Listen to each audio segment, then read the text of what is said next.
찬송가 90장을 찬양하시겠습니다. 찬송가 90장입니다.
오늘 우리에게 주시는 하나님의 말씀은 고린도후서 1장 12절에서 22절까지의 말씀입니다.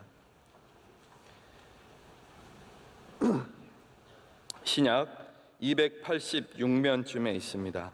고린도후서 1장 12절로 22절까지의 말씀을 저와 여러분이 한 절씩 교독하시겠습니다.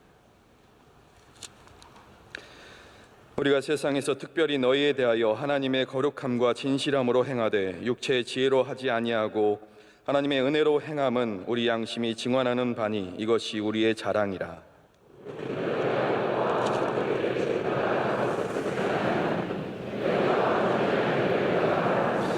너희가 우리를 부분적으로 알았으나 우리 주 예수의 날에는 너희가 우리의 자랑이 되고 우리가 너희의 자랑이 되는 그것이라.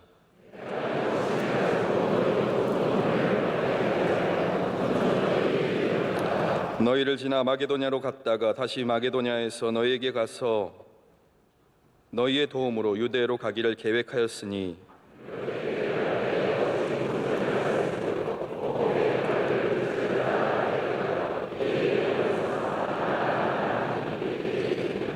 하나님은 믿으시니라. 우리가 너희에게 한 말은 예하고 아니라 함이 없노라.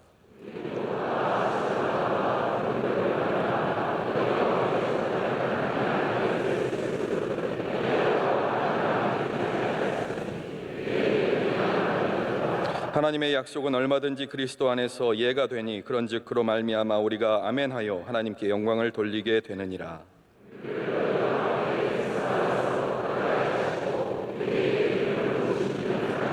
함께요. 그가 또한 우리에게 인치시고 보증으로 우리 마음에 성령을 주셨느니라. 아멘.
이제 말씀으로 은혜 받는 시간입니다. 담임 목사님께서 예스의 하나님이라는 지하의 말씀 선포하실 때에 큰 은혜의 시간 될 줄 믿습니다. 오늘 말씀을 읽으시면서 교독하시면서 여러분이 혹시 오늘 말씀을 이해하셨다면 제가 생각하기에는 상위 1% 정도 되실 거라고 생각합니다. 그러니까 99%는 오늘 말씀을 내용은 어느 정도 감은 잡으시겠지만 어떠한 상황인지 어떠한 내용인지 아마 정확하게는 알지 못하실 거라고 생각을 해요.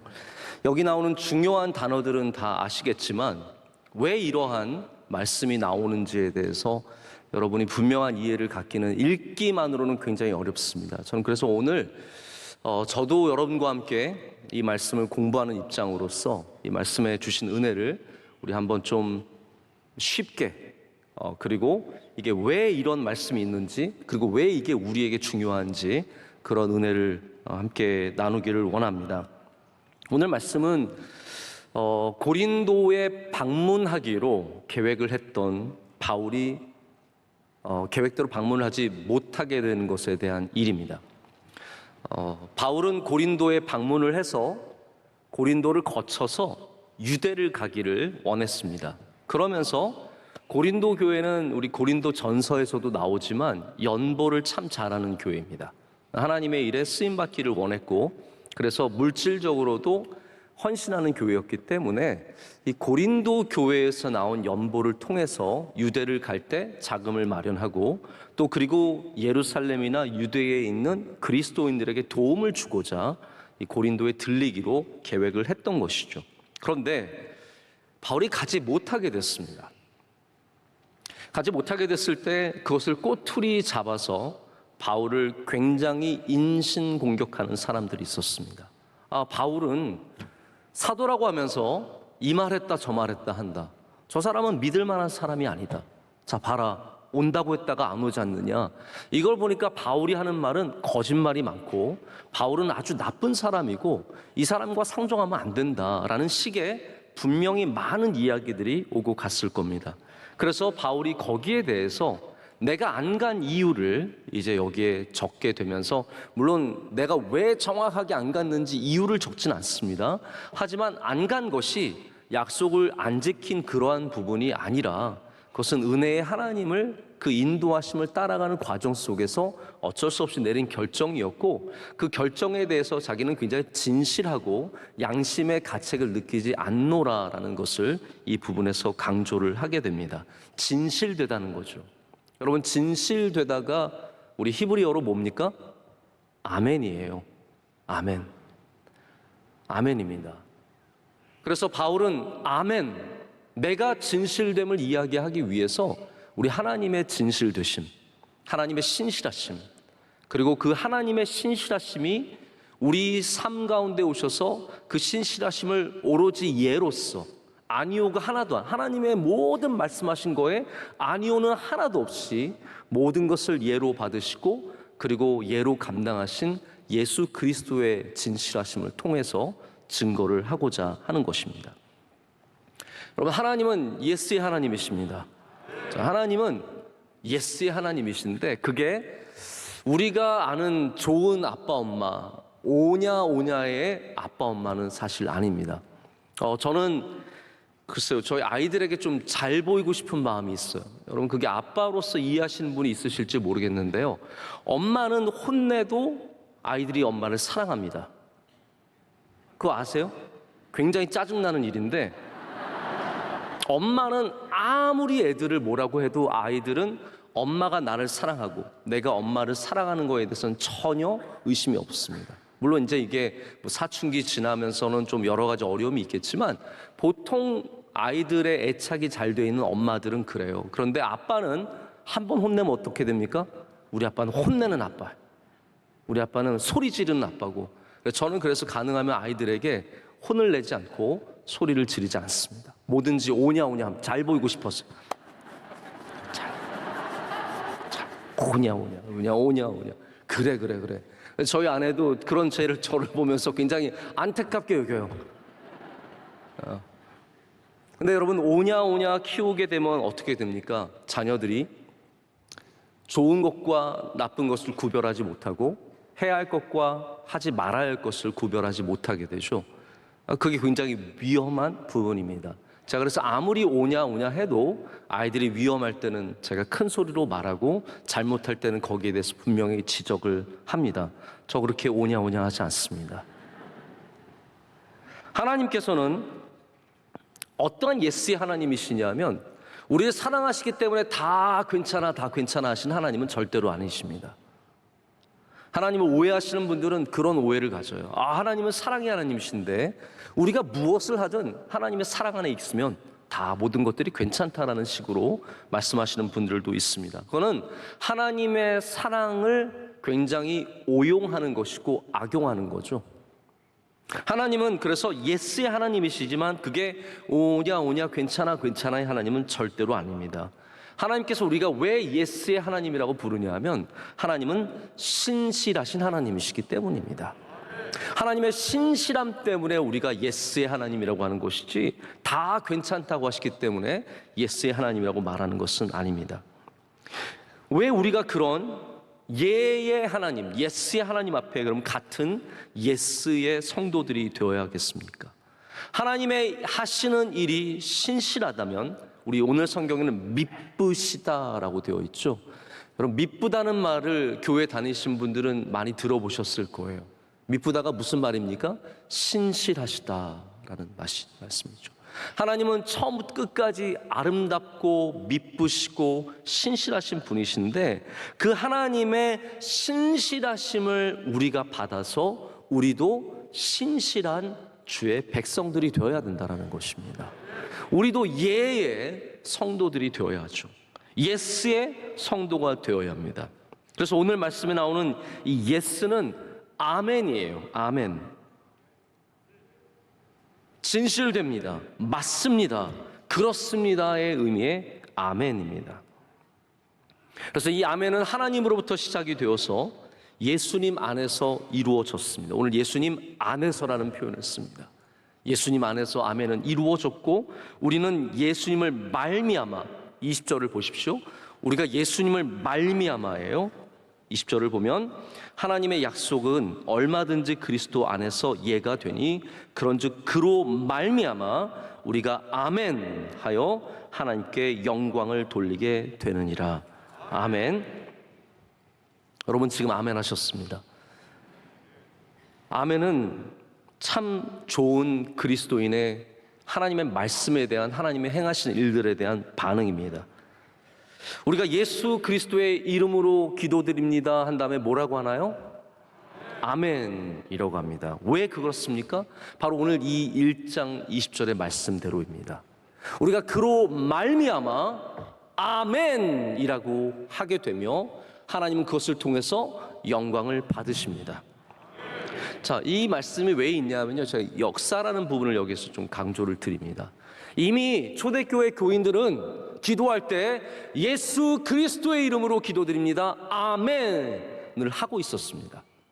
그렇기 때문에 바울은 지금 그 아멘을 상기시켜 주는 겁니다. 왜 당신들이 그 아멘을 합니까? 왜 당신들이 하나님은 신실하십니다, 예수님은 신실하십니다라고 고백하면서 기도 말미에 아멘이라고 합니까? 바로 예수 그리스도를 말미암았기 때문에 우리의 기도라면 우리는 아멘이라고 할 수 없죠. 왜냐하면 그것이 이루어지는 것에 대한 확신이 없습니다. 그러나 우리를 위해서 기도해 주시는 중보자 예수 그리스도가 있기 때문에 우리는 감히 아멘이라고 할 수 있습니다. 왜냐하면 그것을 믿기 때문이죠. 여러분 기도하신 다음에 그걸 안 믿으십니까? 그러면 아멘 할 필요 없습니다. 그러나 우리가 주님 앞에 하나님 앞에 기도드리면서 예수님의 이름으로 기도드립니다라고 하는 순간 바로 그 신실하신 주님께서 우리를 도와주시고 하나님께서 우리의 기도를 들으실 것을 믿기 때문에 그로 말미암아 아멘이라고 하게 되는 것이죠. 그것은 바울이 만들어낸 것이 아니라 이미 초대교회 가운데 있었던 예배의 전통이며 기도의 전통입니다. 여러분의 기도가 항상 아멘이 되시기를 축복합니다. 여러분 아멘은 능력이 있습니다. 아멘은 그냥 구호가 아닙니다. 아멘 외치면 더 큰 소리로 외칠수록 믿음 있는 것도 아닙니다. 여러분이 진실되게 그 말씀을 믿을 때 예스 하시는 겁니다. 예스. 아멘. 하나님의 말씀이 맞습니다. 신실하신, 믿으신 하나님이 맞습니다. 예수 그리스도 주님이 맞습니다. 바울은 12절부터 말씀을 시작하면서 무엇인가 변명하려고 하는 것처럼 보입니다. 우리 12절 말씀 한번 볼까요? 오늘 첫 절 말씀인데요. 우리 다 함께 한 목소리 읽겠습니다. 우리가 세상에서 특별히 너희에 대하여 하나님의 거룩함과 진실함으로 행하되 육체의 지혜로 하지 아니하고 하나님의 은혜로 행함은 우리 양심이 증언하는 바니 이것이 우리의 자랑이라. 아멘. 자, 이거는 변명이라기보다는 항변하는 것이며 또 잘못된 생각을 바로잡기 위해서 발언을 하고 있는 것처럼 보입니다. 바울은 이렇게 얘기합니다. 당신들이 나에게 특별한 사람들입니다. 고린도 교회는 정말 나에게 특별한 사람들입니다. 여러분, 고린도 교회에 얼마나 많은 편지를 보냈습니까? 제가 4번 보냈다고 말씀을 드렸죠. 굉장히 많은 편지를 보내면서 그들이 특별하다는 것을 말하면서 대신에 너희가 특별하기 때문에도 아니고 그러나 내가 너희에게 한 모든 것들은 하나님의 거룩함과 진실함으로 했다라는 거예요. 육체의 지혜로 하지 않았다라고 항변을 하고 있습니다. 여기 나오는 육체의 지혜라는 것이 무엇일까요? 이게 하나님의 은혜와 대립되는 말이지 않습니까? 자, 육체의 지혜, 하나님의 은혜. 하나님의 지혜가 아니라 하나님의 은혜래요. 이것을 대립시키고 있습니다. 육체의 지혜라는 것은 아주 쉽게 생각하자면 그냥 우리가 좋은 대로 왔다 갔다 하는, 즉흥적으로 우리의 기분에 따라, 우리의 컨디션에 따라, 내 판단에 따라 왔다 갔다 하는 것을 의미하고 있습니다. 여기 여러분 어떠한 문제가 생겼습니까? 고린도 교회의 가장 어려운 문제점 중에 하나는 사람들이 나쁜 말을 너무나 쉽게 하고 있었다라는 것입니다. 바울은 비난에 익숙한 주님의 종입니다. 바울은 비난을 많이 받았던 사람입니다. 이 세상에서 무엇을 하려면 비난을 받는 것을 숙명으로 여겨야 합니다.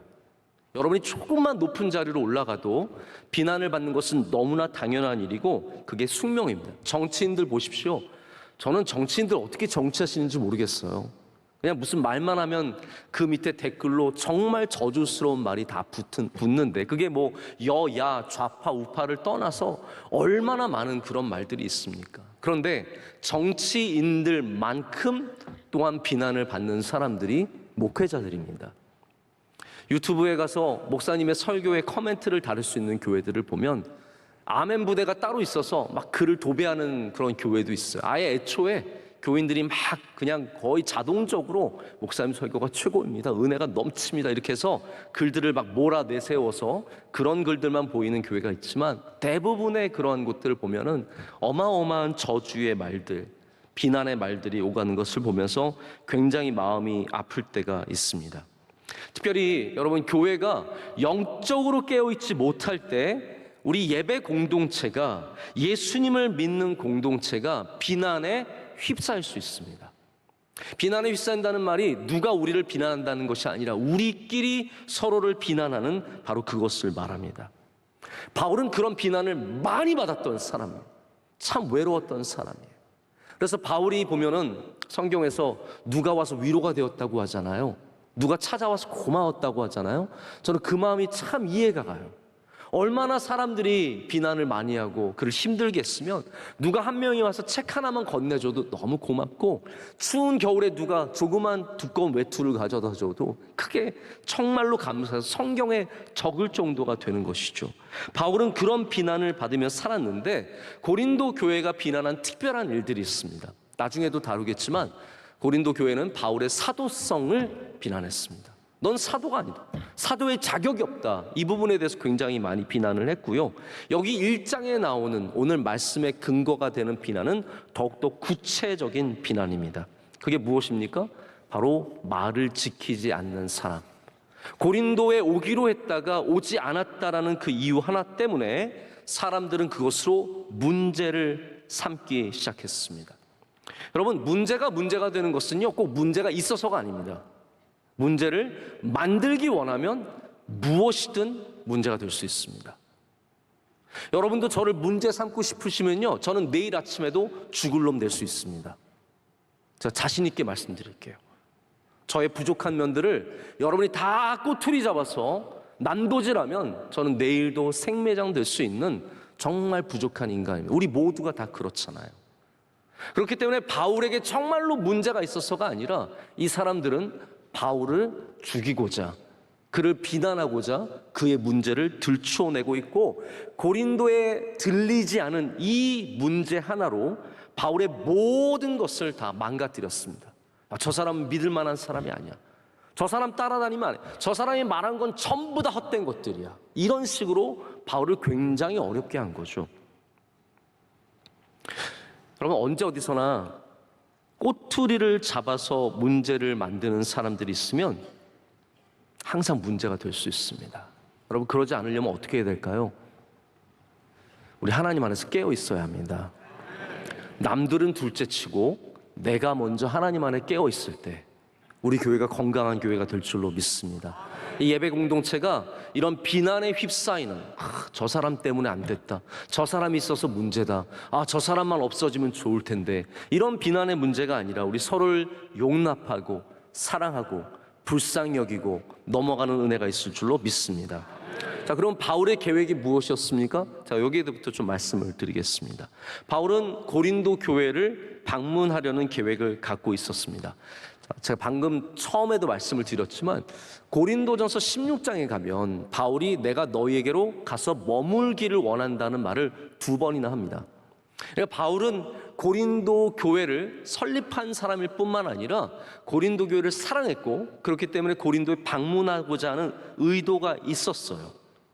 그런데 자기가 안 가게 된 것은, 그래서 바울이 뭐라고 하냐면 나는 예와 아니오가 섞여 있는 사람이 아니라고 말합니다. 고린도에 가는 약속이 포기된 것이 아니라, 다시 말하자면 약속한 적은 없다라는 거죠. 계획을 갖고 있었지만 그 계획이 하나님의 은혜에, 아까 들으셨죠? 육체의 지혜가 아니라 내가 그냥 가고 싶고 안 가고 싶고 그런 문제가 아니라 하나님의 은혜를 따라가다 보니까 갈 수 없는 상황이 되어서 가지 못했다라는 분을 진실되다라고 이렇게 얘기를 하는 겁니다. 이게 바로 15절과 16절의 말씀입니다. 이 말씀을 한번 잘 보셔야 돼요. 그래야 여러분이 상황을 잘 아실 수 있습니다. 15절, 16절 우리 다 같이 함께 읽겠습니다. 내가 이 확신을 가지고 너희로 2번 은혜를 얻기 위하여 먼저 너희에게 이르렀다가 너희를 지나 마게도냐로 갔다가 다시 마게도냐에서 너희에게 가서 너희의 도움으로 유대로 가기를 계획하였으니. 자, 보십시오. 가기를 계획했었다라는 거예요. 그런데 가지 못했죠. 가지 못했습니다.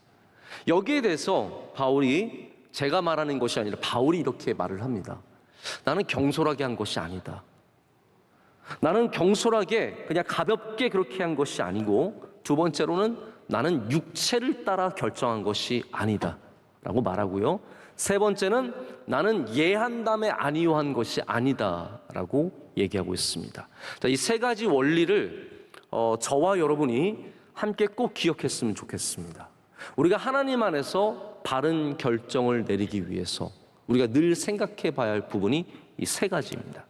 이 3가지가 무엇입니까? 바로 첫 번째로는 경솔하게 하지 않는 것, 2번째로는 육체를 따라 하지 않는 것, 그리고 예와 아니오가 함께 있지 않는 것. 바로 이렇게 이 3가지를 제가 여러분과 함께 좀 잠깐 나누도록 하겠습니다. 첫 번째, 이게 다 17절 말씀에 있는 거니까 여러분이 한번 확인해 보시면 됩니다. 첫 번째는 자신이 경솔하지 않았다라고 주장을 합니다. 여러분 혹시 경솔한 언행을 하는 사람을 만나보신 적 있으십니까? 그런 사람 만나면 좀 불편하시죠? 사람이 너무 가벼운 것 같아. 말이 가볍고 행동이 가볍고, 뭐만 이야기하면 벌써 가서 다 말하고, 뭐만 하나 가르쳐주면은 다 아는 것처럼 하고, 행동이 가벼워서 여기 끼고 저기 끼고 여기로 날아다니고 저리로 날아다니고, 이런 사람을 성경에서는 뭐라고 합니까? 겨와 같다라고 말하죠. 바람에 나는 겨와 같은 사람이라고 시편 1편에 말을 하고 있습니다. 바울은 자신이 절대로 경솔하게 한 것이 아니다라고 말합니다. 이 엘라프리아라고 하는 이 헬라어는 무슨 말이냐면 가볍다, 변덕스럽다라는 뜻이에요. 반대말은 무엇이 되겠습니까? 신중하다는 뜻이 되겠죠. 바울은 신중한 사람이에요. 늘 하나님 앞에 기도를 많이 하는 사람. 그리고 신중한 사람은 다른 게 아니에요. 기도 많이 하는 사람. 할렐루야. 기도 많이 하는 사람. 내가 말하는 것이 중요하기 때문에 함부로 말을 많이 하지 않는 사람. 이런 사람들이 신중한 사람이죠. 바울은 그런 신중함을 놓쳐버린 적이 없습니다. 만약에 그런데 바울이 경솔하게 약속했다면 그것은 어떠한 의미겠습니까? 아무 생각 없이 나 고린도 한번 갈게. 여러분, 우리가 그런 경솔한 말 얼마나 많이 합니까? 우리 다음에 꼭 만나는 생각 없잖아요. 우리 점심 같이 먹어. 저녁 같이 먹어요. 우리 다음에 꼭 만나요. 우리 다 같이 한번 여행이나 갈까? 여행 그렇게 갔으면 100번도 더 갔죠. 우리가 사실은 뭐 그게 해가 되지 않는 경솔함도 있지만 굉장히 누군가에게 상처가 되고, 여러분이 귀한 분을 만났는데 그 귀한 분이 우리 한번 식사 한번 해요. 그럼 어떤 마음이 들겠어요? 우리 식사 한번 하나? 근데 연락을 해도 연락이 없고 연락이 겨우 되면은 제가 바빠서 시간이 없어서 이러면은 마음에 상처가 되잖아요. 지금 바울이 당하고 있는 경우가 바로 그런 경우입니다. 고린도 사람들은 당신이 경솔하게 약속했습니다. 우리는 당신이 올 줄 알고 그렇게 기대하고 준비하고 있었는데 당신이 말한 다음에 말을 어겼으니 당신은 얼마나 경솔한 사람입니까? 라고 얘기를 한다라는 것이죠. 근데 바울은 여기서 분명하게 진실되게 양심적으로 말하고 있습니다. 내가 그냥 가볍게 가려는 계획을 갖고 있었던 것은 아니라는 거예요. 여러분, 사람들이 가벼우면 들뜬다고 하지 않습니까? 들뜨게 되면 우리가 이루지도 못할 약속들을 함부로 하게 됩니다. 여러분, 들떴을 때를 한번 생각해 보세요. 매장에 가서 좋은 물건들을 보고 들뜨면 어떻게 됩니까? 경솔하게 사게 됩니다. 필요 없는 것도 사게 됩니다. 여행을 가면 우리가 기본적으로 들떠요. 들뜨면 모든 것이 다 좋아 보입니다. 그러다 보면 여행 가서 이상한 거 많이 사요. 이상한 거 참 많이 삽니다. 제가 가끔씩 동남아나 이런 곳에서 여행하고 오신 분들의 선물을 많이 받습니다. 근데 대부분 어떤 선물인지 아십니까? 들떠서 산 선물이에요, 다들. 여행지에서 봤을 때는 너무 좋아 보이는 거예요. 이 야자로 만든 이 굉장히 좋은 푸스크럽, 이거 목사님 가져다 줘. 그런 게 있는지도 모르겠는데 목사님 가져다 주는 그 거친 발을 잘 관리하시겠구나. 그래서 가져다 주시고, 근데 우리나라 상품과 비교해 보면 그것들이요 진짜 포장도 형편없고 그런 건데 여행 가서 즐거운 마음에 그냥 사신 거예요. 자, 제가 이 양해를 구하자면 제가 그게 싫다는 게 아니에요. 계속 사다 주세요. 발스크럽도 사다 주시고 후추도, 저 캄보디아 후추가 저희 집에 이렇게 쌓여 있는데 후추도 계속 사다 주세요. 괜찮아, 전혀 상관없어요. 네. 그리고 뭐 어디 가서 커피 뭔지 아시죠? 그 루아 커피인가요? 그 똥 싼 거, 애들이 똥 싼 거 이렇게 막 씻어가지고 한 거, 그거 계속 사다 주세요. 괜찮습니다. 근데 그거 사실 때는 대부분 우리가 어떤 마음으로 사냐면 정확한 판단을 해서 사는 건 아니라는 거예요. 마음이 들떴기 때문에 좋아 보이고 그것을 사게 되는 겁니다. 그래서 때로는 여행지에서 산 것이 우리에게 짐이 되고 어려울 때가 있습니다. 들뜨기 때문에 사람들은 들뜨는 말을 들을 때도 우리는 좋은 것을 약속하고 거기에 너무나 쉽게 움직입니다. 그래서 여러분 참 조심해야 되는 것이 언제냐면 옆에서 사람들이 여러분이 박수 쳐줄 때, 그때 입을 조심해야 된다는 거예요. 훌륭하십니다. 잘하십니다. 당신 같은 분이 없습니다. 당신 있어서 우리가 되는 거예요. 목사님 최고예요. 목사님 설교가 얼마나 좋은지 몰라요. 목사님 농구도 잘하시네요. 이럴 때 입을 딱 경솔해지면 안 됩니다. 사람이 조금만 마음이 들뜨면 이상한 소리를 하게 되어 있고 그 이상한 소리를 하다가 결국은 자기 것을 다 까먹는 경우가 얼마나 많은지 모릅니다. 우리가 물론 들뜰 때 약속한 것들 안에서도 하나님께서 역사하실 수 있지만 우리는 그것이 인간의 경솔함이 되지 않도록 하나님 앞에서 늘 신중한 사람들이 되어야 합니다. 하나님 앞에서 신중한 사람. 결정할 때 기도하고 하십시오. 그냥 들떠서 하지 마시고 하나님이 주시는 그 지혜, 그 은혜 속에서 하실 때 우리는 항상 미쁘신 하나님처럼, 하나님은 단 한 번도 경솔하게 약속하시는 법이 없으십니다. 그냥 아브라함이 좋으니까 야 내가 너에게 큰 민족을 이루게 이런 약속하신 게 아니라는 거예요. 하나님은 아멘의 하나님이세요. 예스의 하나님이세요. 미쁘신 하나님이시기 때문에 하나님의 계획은 처음부터 끝까지 온전하시고 그 안에서 약속하신 것이지 그냥 기분 좋아서 막 던지는 약속은 단 하나도 없으시다라는 겁니다. 자, 두 번째는 바울이 육체를 따라 계획한 것이 아니라고 말합니다. 이 육체를 따라 계획했다는 말은 굉장히 폭이 넓은 이야기가 될 수 있습니다. 아마 이 말은 육적인 목적을 갖고 계획했다는 뜻일 겁니다. 여러분, 어떤 것이 육적인 목적일까요? 나에게 이득이 되는 것. 내가 고린도에 가는 것이 나에게 이득이 되기 때문에 가는 것으로 결정하는 것이 바로 육적인 육체를 따라 계획을 하는 것입니다. 혹은 내가 대접을 받고 칭찬을 받고 나를 좋아하고 내게 좋은 것을 주니까 나를 높여주니까 택하는 것이 바로 육체를 따라 내리는 그러한 결정입니다. 제가 사역자로서 목회자로서 좀 그런 딜레마들을 종종 경험합니다. 여기가 더 좋으니까, 여기 가면 내가 더 대접을 받으니까, 여기 가면 사람들이 나를 더 좋아해 주니까, 내가 좀 더 이쪽에 가면 편하니까 자꾸 저의 육체를 따라 결정을 내리려고 하는 분명한 시험이 제 안에 있다라는 것이죠. 여러분, 왜 안 그렇겠습니까? 사람을 만나도 나에게 잘해주는 사람, 나에게 뭘 주는 사람, 나를 만났을 때 기뻐해주는 사람 만나고 싶은 것이 사람 입장 아니겠습니까? 그러나 우리가 육체를 따라 살지 않기 위해서는 그것조차도 하나님 앞에 정직하고 진실되어야 한다는 것이죠. 하나님의 은혜를 따라, 할렐루야, 하나님의 은혜를 따라라는 거예요. 그래서 때로는 나에게 어려운 사람도 만나야 하고 나에게 손해를 끼치는 사람도 만나야 하고 나를 힘들게 하는 사람들도 만나야 되는 것이죠. 그런데 바울이 고린도 교회를 안 가게 된 것은 두 가지 다예요. 하나는 나에게 잘해줘서 너무 잘해주지 않아서 안 가는 것도 아니고 잘해줬기 때문에 가는 것도 아니라는 거죠. 이게 이해가 되십니까? 너희들이 연보를 많이 하니까 내가 꼭 너에게 가야겠다, 그것도 아니라는 거예요. 다시 말하자면 지금 바울은 고린도 교회 안 가는 바람에 연보를 원하는 대로 얻지는 못한 거예요. 유대로 가져다 줄 선교 헌금이 없는 거예요. 그러나 바울은 그런 것이 육체를 따라 내리는 결정이기 때문에 그러한 좋은 것이 있을지라도 나는 안 갈 수 있다는 거예요. 또 반대로 내가 너희들이 싫어서 안 가는 것도 아니라는 거죠. 내가 너희들을 미워서 너희들만 만나면 화가 나서 그래서 안 가는 것도 아니라 이 모든 것이 하나님의 은혜를 따라서, 그래서 이 모든 것이 하나님 앞에서는 뭐예요? 예스가 된다는 거예요. 나는 노한 적이 없다는 거예요.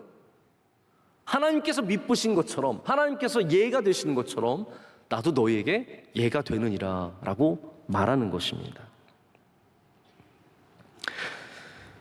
우리 교회에 수많은 부서들이 있고 행사를 하고 또 우리가 교제를 하다 보면 영적인 모임들이 얼마나 육적으로 쉽게 흘러가는 쉬운지 모릅니다. 저는 우리 교회에 그런 부서들이 있다고 생각하진 않지만 우리가 그것을 경계할 줄 알고 또 경계할 수 있는 사람이 꼭 있어야만, 여러분의 부서 안에 육체를 따라 모이는 것을 경계할 줄 아는 사람이 있으시기를 축복합니다. 그런 분들은 육적으로 모일 때 빼요. 아세요? 나를 왜 안 불렀는가? 여러분이 영적으로 깨어있으니까 안 부른 거예요. 제가 저희 교회 이렇게 부서에서 어딜 가실 때 저희 교회에 참 너무 감사한 것이 저에게 꼭 물어봐 주십니다. 기도원 가시는데도 물어봐 주세요. 목사님, 우리 이번 토요일에 원주 수양관에 가서 좀 봉사 좀 하고 기도 좀 하고 돌아오려고 하는데, 근데 보면 기도만 하고 돌아오시는 건 아니에요. 맛있는 것도 드시고 돌아오시더라고요. 끝에 저녁에 바베큐도 하시고 식사도 하고 돌아오시는데 꼭 물어봐 주세요. 제가 그때 참 감사해요. 어떻게 보면 영적인 모임은 안 물어봐도 될 것 같지만 영적인 모임이라도 물어봐 주시는 거, 그렇기 때문에 더욱더 영적이 된다고 저는 분명하게 믿습니다. 제가 왜 육적인 모임들을 모르겠습니까? 다 알죠. 나중에 다 들려옵니다. 누구누구끼리 어디 갔더라, 제주도 갔더라, 부산에 갔더라, 다 알고 있습니다. 제가 얼굴을 보고도 모른 척해서 그렇지 사실은 알고 있는 게 참 많이 있습니다. 그런데 그런 모임은 저에게 얘기하시는 분이 단 한 명도 없습니다. 왜냐하면 본인 스스로도 그것이 육체적인 모임임을 알고 있기 때문에 물어보지 않죠. 말하지 않죠. 우리가 완전한 교회일 수도 없고 완전한 모임이 될 수도 없습니다. 하지만 우리가 하나님 앞에서 육체를 따라 흘러가는 교회가 아니라 영을 따라 쫓아가는 교회가 되기를 간절히 소망합니다. 자, 그러기 위해서는 우리의 결정들이, 우리가 내려야 하는 결정들 속에서 바로 육체를 따르지 않는 이 모습이 필요하다는 거예요.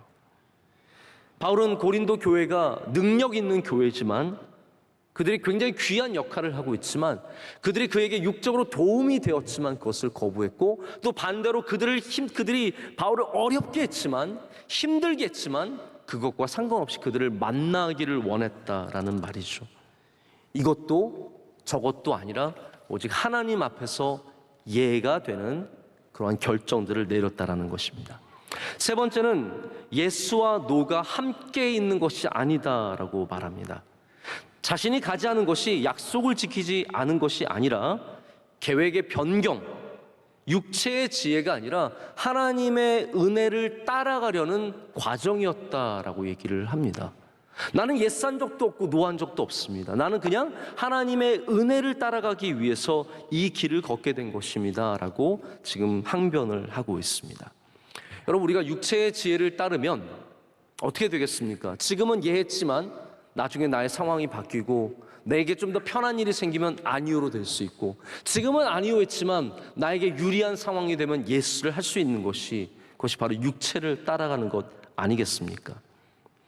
여러분, 우리가 우리의 유익을 따라가는 것이 아니라, 우리의 편함을 따라가는 것이 아니라 하나님의 은혜를 따라갈 때 우리는 하나님 앞에서 항상 예가 되는 사람이 될 줄로 믿습니다. 자, 그래서 우리가 마지막으로는 그래서 이 세 개의 예, 세 개의 예스, 세 개의 아멘, 이것을 기억하기를 원하고 제가 그렇게 말씀을 맺도록 하겠습니다. 이게 굉장히 중요한 얘기고 사실은 굉장히 길게 다루어야 하는 얘기인데 이 말씀 자체가 굉장히 복잡하고 어렵습니다. 여러분, 이거 아니요 예 하다가 이게 무슨 말이야 라고 생각을 하실 수 있으세요? 여기에 세 가지 예스는 뭐냐면, 첫 번째는 하나님의 예스, 두 번째는 예수 그리스도의 예스, 그리고 세 번째는 바로 우리의 예스입니다. 이 세 가지가 우리 안에 다 있어야 합니다. 첫 번째는 하나님은 약속하시는 것을 이루시는 예스의 하나님이십니다. 믿으신 하나님은 예스의 하나님이십니다. 자, 아니오가 없다는 말씀은 어떤 의미일까요? 하나님이 누구에게 아니오 하시겠어요? 하나님 마음대로 하시는데 예 했다가 아니오도 하실 수 있는 거예요? 근데 여기 성경에 뭐라고 되어 있습니까? 하나님은 예 하신대요. 그 말씀은 무슨 말씀이냐면 하나님께서는 약속하신 것을 바꾸지 아니하신다라는 겁니다. 그냥 하나님 기분에 따라 기분 나쁜데 나 이제 안 할래, 이게 없다라는 거예요. 하나님은 항상 예가 되시는 분이십니다. 하나님은 신실하시고 믿으시고 우리에게 약속하신 것들을 반드시 이루시는 분이시기 때문에 우리는 하나님의 말씀을 영원히 신뢰할 수 있습니다. 그것이 바로 예스의 하나님입니다.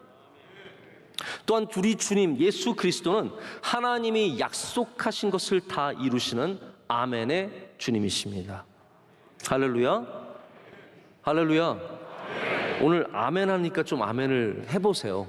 네, 오늘 아멘을 많이 하는 날이니까 아멘을 좀 하시면 좋을 것 같습니다. 아멘. 요한계시록을 보면 예수님께서 편지를 보내시는 그 말씀 가운데 아멘의 주님이라고 얘기를 합니다. 성경에 예수님 자체를 아멘의 예수님으로 표현을 합니다. 왜 그렇습니까?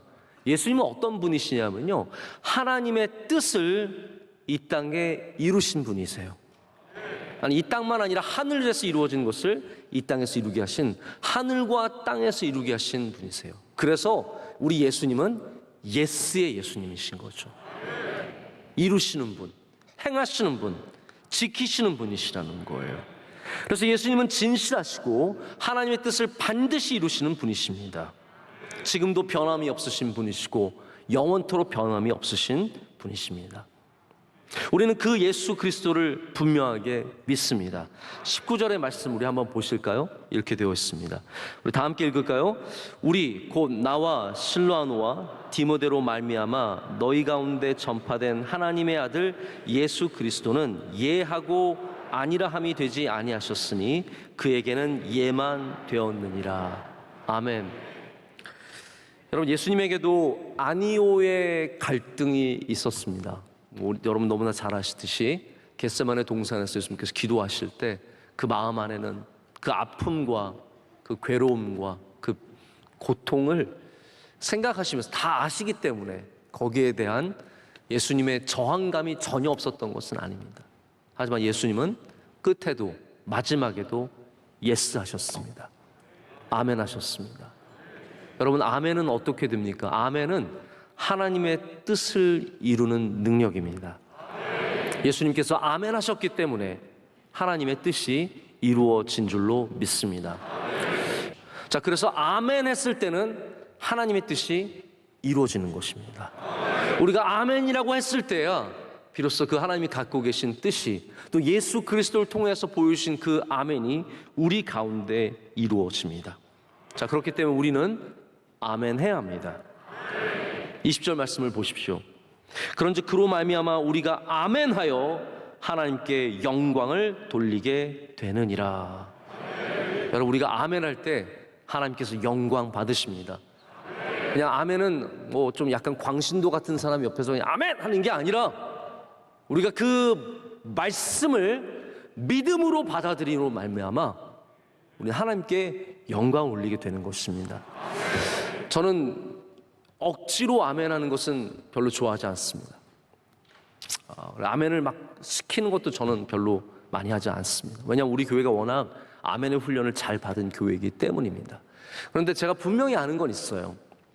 여러분이 겉으로 아멘하든 속으로 아멘하든 아멘을 하는 사람은 말씀에 대해서 믿음으로 반응하는 것입니다. 그리고 그 말씀이 여러분 삶 가운데 이루어지는 시작입니다. 아멘 있는 교회가 대부분 굉장히 예배가 살아있고 그리고 성도들의 눈이 살아있어요. 갑자기 이제 눈 살아있으려고 아멘 하시는 분들도 계시는데 뭐 그렇다고 아멘 안 하는 교회가 다 그런 건 아니지만 아멘을 못하는 교회, 그런 입으로도 못하는 교회들은 사실 가보면은 안으로도 못하시는 분들이 굉장히 많다는 것을 영적으로 느끼게 됩니다. 여러분, 입으로든 마음으로든 아멘을 고백하시기를 축복합니다. 우리가 주님께 기도할 때마다 우리가 아멘이라고 하는 것은 바로 예수 그리스도로 말미암아 우리에게 주신 바로 하나님의 뜻, 그리고 우리가 하나님께 구하는 모든 것들이 이루어질 것을 믿기 때문이라는 것이죠. 그래서 아멘은 믿음의 도구입니다. 여러분, 믿음의 도구를 꼭 확보하시기를 축복합니다. 말씀 없이 우리가 믿음 생활할 수 없습니다. 말씀은 믿음의 절대적인 도구입니다. 기도 없이 우리가 믿음 생활할 수 없습니다. 기도는 신앙의 절대적인 도구입니다. 대충 사는 거는 아무 도구 없이 살 수 있습니다. 그래서 뭐 밀림에서 살아남는 사람들이 왜 살아남냐 하면 거기는 특별한 도구 없이도 살아남을 수 있는 많은 것들이 있기 때문이에요. 나뭇잎도 많고 먹을 것도 많고 과일도 있고 동물도 있고. 그러나 여러분, 남극에 떨어졌다고 생각해 보세요. 거긴 도구 없이는 살아남을 수가 없는 곳입니다. 두툼한 옷이 있어야 되고 얼음을 깨야 하고 사냥을 해야 되고 그 모든 것에 믿음의 도구들이 그 도구들이 필요한 것이죠. 마찬가지입니다. 여러분 대충 살려고 그러면요 믿음의 도구 필요 없습니다. 대충 믿으려고 하면 믿음의 도구 필요 없이 그냥 와서 왔다 갔다만 해도 됩니다. 그러나 여러분이 정말로 믿음의 모든 싸움에서 승리하려면 믿음의 도구가 있어야 합니다. 자, 이번 토요일 날 우리 청년대학부 비전 집회 아니죠 샤인 지저스 집회를 하는데 제가 사실은 안 하고 우리 강사님들에게만 좀 맡기려고 했는데 제가 요즘에 너무 청년대학부를 못 가서 이번 토요일 날을 꼭 가야겠다라는 다짐을 하고 말씀을 준비하고 있어요. 제가 몇 주 전부터 청년대학부에 대한 부담감을 가지면서 준비하고 있는 말씀이 바로 그런 내용이에요. 개인의 경건에 대한 내용인데 여러분 우리가 이런 예배가 당연히 공동체적인 예배가 제일 중요하고 여기도 어쩌면 충분할지 모르지만 개인의 경건, 즉 말씀과 기도 이런 것 없이는 절대로 여러분이 롱런할 수가 없습니다. 교회 안에서 여러분이 경건 생활하지 않으면 너무나 쉽게 시험 들고요, 너무나 쉽게 잘못된 길로 들어가기가 굉장히 그런 것 제가 많이 보게 됩니다. 막 청년대학부 특별히 그래요. 막 함께 막 어울려서 막 하다가 갑자기 푹 꺼지고 사라지고 이런 일들이 대부분 보면 개인의 경건 생활과 예배가 이어지지 않기 때문입니다. 제가 바라기는 여러분에게 아멘이라고 하는 믿음의 도구가 있으시길 축복합니다.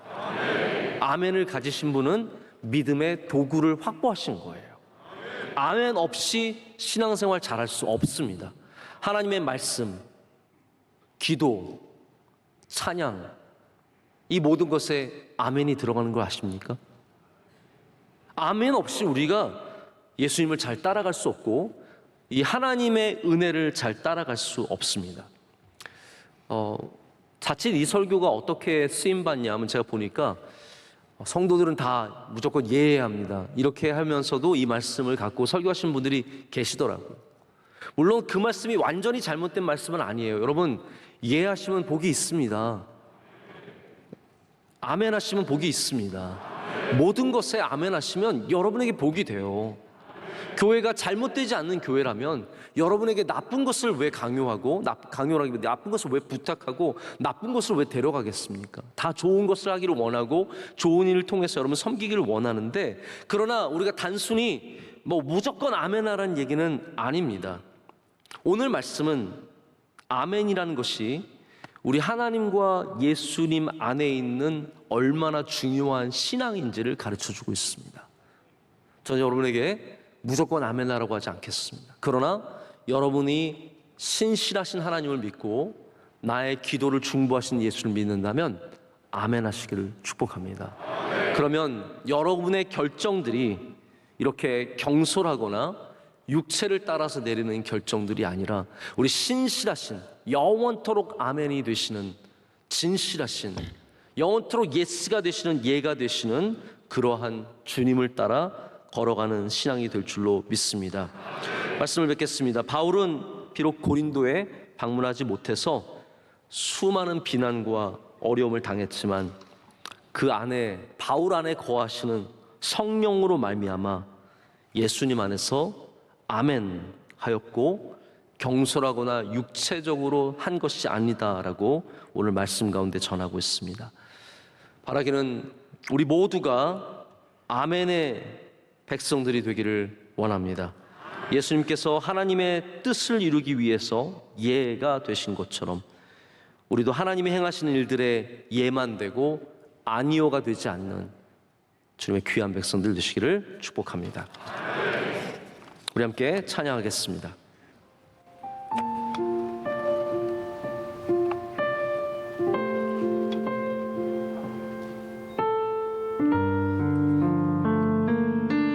삶의 작은 일에도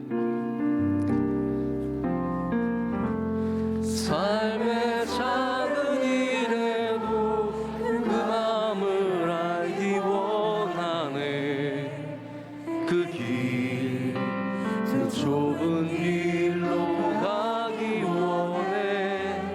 나의 작음을 알고 그분의 크심을 알며 소망 그 깊은 길로 가기 원해. 나아가겠습니다. 삶의 원하네 좁은 길로 그 좁은 길로 가기 원하네